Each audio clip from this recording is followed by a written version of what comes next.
I understand that last week, in all seriousness, you said, if I had another 15 years to work, I could rebuild this entire country. I could change the nation. I did say that, and it's true.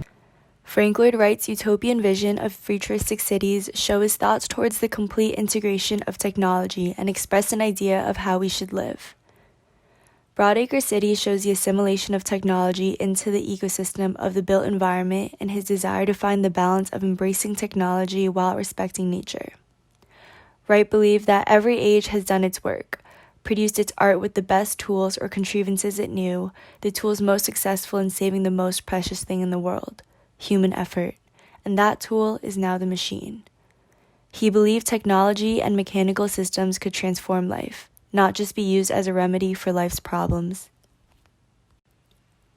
Wright acknowledges William Morris's point that technology had been misused for the production of ornamentation and imitation of the past, but with the point that ornamentation is not an honest use of the machine. The machine is the creature and not the creator of this inquiry. The use of the machine, if used properly, isn't less truthful than the hammer and the nail. The issue with the system of the home is that the introduction of the machinery of mechanical systems seemed to have taken away the necessity of the wall, rendering it to be the outer shell of the American house and leaving it susceptible to any urges of ornamentation. With the walls existing without a detailed relationship to the internal economy and layout of the house, although the artist is emancipated to work his will with a rational freedom unknown to the laborious art of structural tradition, with the introduction of mechanical systems, Wright's critique with the system of the home is that his scientific brother has put it to him before he is ready. There's a new tool coming into our hands, which we've never yet learned how to use, and that's the machine. All we've done with machinery is to desecrate our naturehood rather than to develop it, which the machine should enable us to do. We've had all these ways of making life artificial. It's not the fault of the machine itself, is it?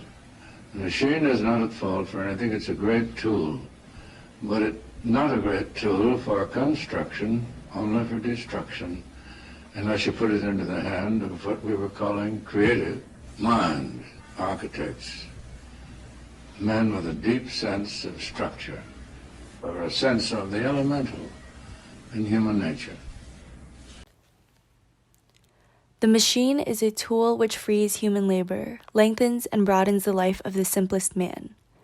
Artists saw the machine as a threat to the arts and craftsmanship, but Wright viewed it more as a tool to save human effort, to liberate humanity from labor without compromising quality. Rather than using mechanical systems to allow for echoes of past architecture to exist anywhere, Wright weaves it into the ecosystem of the home. He didn't see it as an opportunity to create ornamental shells for homes, but instead as an opportunity to be liberated from the constraint of the wall.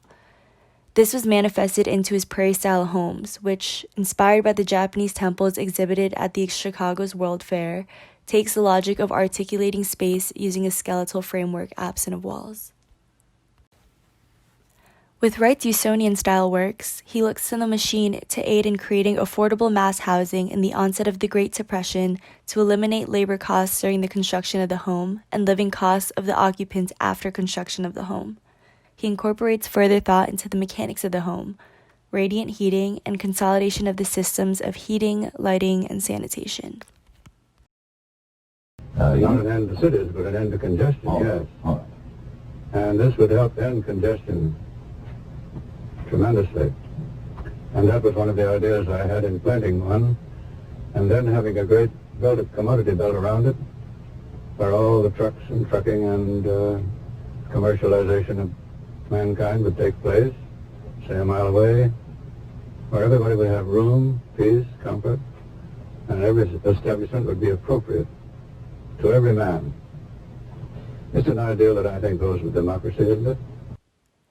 Broadacre City relies on the advancement of technology to create the ecosystem of the low-density anti-city. The automobile, intercommunication technology, and general machine production allows for a democratic way of urban planning and therefore living. This is just a glimpse of the speculation of a city liberated by the machine. The machine remains the second Tower of Babel of the human race.